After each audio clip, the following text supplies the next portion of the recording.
Topic number 2 is all about sloppy trades versus good trades. And this is a very interesting one. It came to me, the trader next to me actually said to me when Bitcoin was breaking out to record highs, I think it was 3 weeks ago when it first started breaking out to record highs. I was getting very excited about Bitcoin. Okay, it was a lot of fun to trade. It was quite exciting, getting on the sort of the hype momentum going in the market. And ultimately, he said to me, stay in my lane. He just told me you need to stay in your lane. Okay, and it kind of took me back because it's something that I always typically reference, which is you got to stay in your own lane, trade what you know. Okay, what did he mean by this stay in your lane? Well, like I said, it was Bitcoin breaking to new highs. I was buying obviously Bitcoin for the breakout. It was a momentum play, looking for that typical retail momentum to come in the market. At the same time, however, I had a very strong sell signal in the NASDAQ. So I really, really wanted to be short the NASDAQ. And the NASDAQ's a market I trade. I trade it quite frequently and I do quite well in it. And the result was that I made money in Bitcoin. Okay. And I also made money in the NASDAQ. But the reality is I was underperforming. And that's the key. Now, most of you go, well, you made money. What are you upset about? The reality is I was underperforming. Now, let me tell you why. Had I allocated all of my focus and all of my risk on the NASDAQ, okay, I would have made 3 times more P&L in total. But because I was splitting my focus across 2 different markets, I created a distraction. Okay. And yes, it was fun to trade Bitcoin, and my ego felt massively, massively good. I was like, wow, I'm such a legend. I made money trading Bitcoin to record highs, and I felt good about it. But the reality is I massively underperformed. Okay. And the job as a trader, my job is not to feel good, it's not to have a big ego. My job is to ultimately make P&L. That's my job. Okay. The more money I make, the better day I have. And that's the objective as a trader. Okay. Don't forget that as a priority. And that's what he meant. He meant that stay in your own lane, stick to what you're good at, stick to what your strengths are at. Why? The reality is that often, okay, social media is filled with distractions. We're all aware of it. We know how distracting it can be. Now, how often do we stumble on a tweet or a chart? Okay, interesting chart. Someone posts something interesting, and all of a sudden, we find ourselves on our charting platform. We've got the contract up, and suddenly we've got this chart. We're kind of looking at an hourly or a 15-minute or a 4-hour, and we find ourselves searching for a reason to get involved. Okay, so we see this Bitcoin breaking to record highs. We're kind of getting a 15-minute chart up thinking, oh, maybe I can buy the 15-minute pullback or something like that. And suddenly we find ourselves long Bitcoin, a market we hardly ever trade simply because we've been kind of sucked into this sort of FOMO idea that we're missing out on an opportunity. Okay, as a professional trader, or if you're coming into this to develop yourself as a career trader, your job is to stay in your own lane and trade the markets you have got experience in. Okay. If you can't consistently make money in 3 markets, the reality is adding more markets and more distractions only going to add layers of complexity. Okay. FOMO is what drives us to step out of our lane and expose ourselves to other markets. But it's very important you understand the disadvantages. Okay. And I'm going to outline these for you. I want to tell you about some of the disadvantages that happen when you suddenly start to veer into sort of unknown territory or new markets or a market that you infrequently trade. There are significant disadvantages you need to be aware of. And if you understand the costs involved of it, you're going to very quickly stop stepping out of your lane. Okay. Firstly, let's have a look at some of them.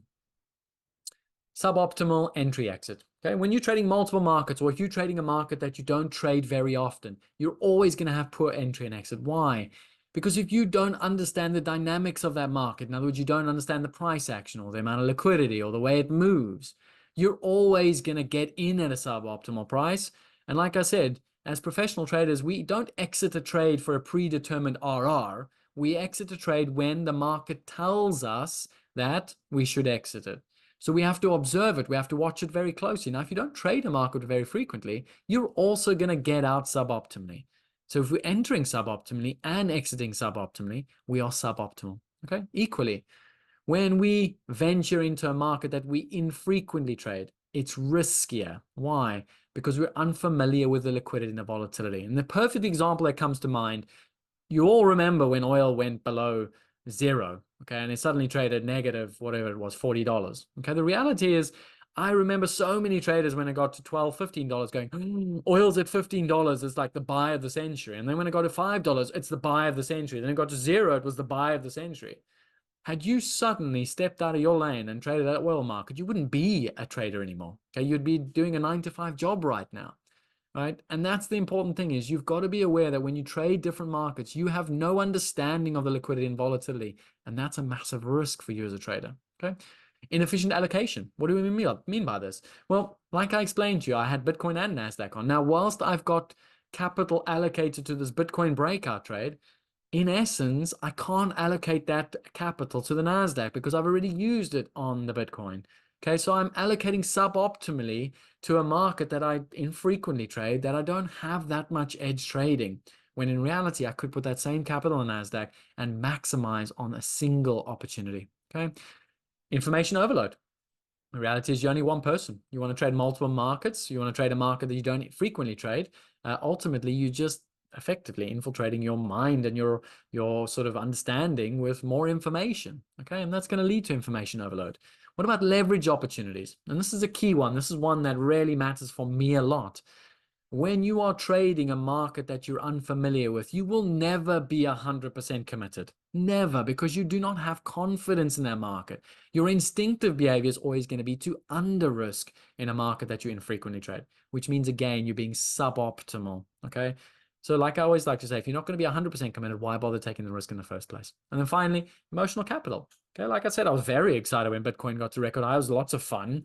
It was great for the ego, but the reality is it drains your focus, it drains your energy. Okay, there's only so much energy you have on a daily basis, and equally, there's only so much risk you can tolerate. And I'll tell you what, from experience, nothing pisses me off more than when I lose money in a market that I didn't want to trade in the first place. It's the most irritating thing in the world, to the point that, guess what?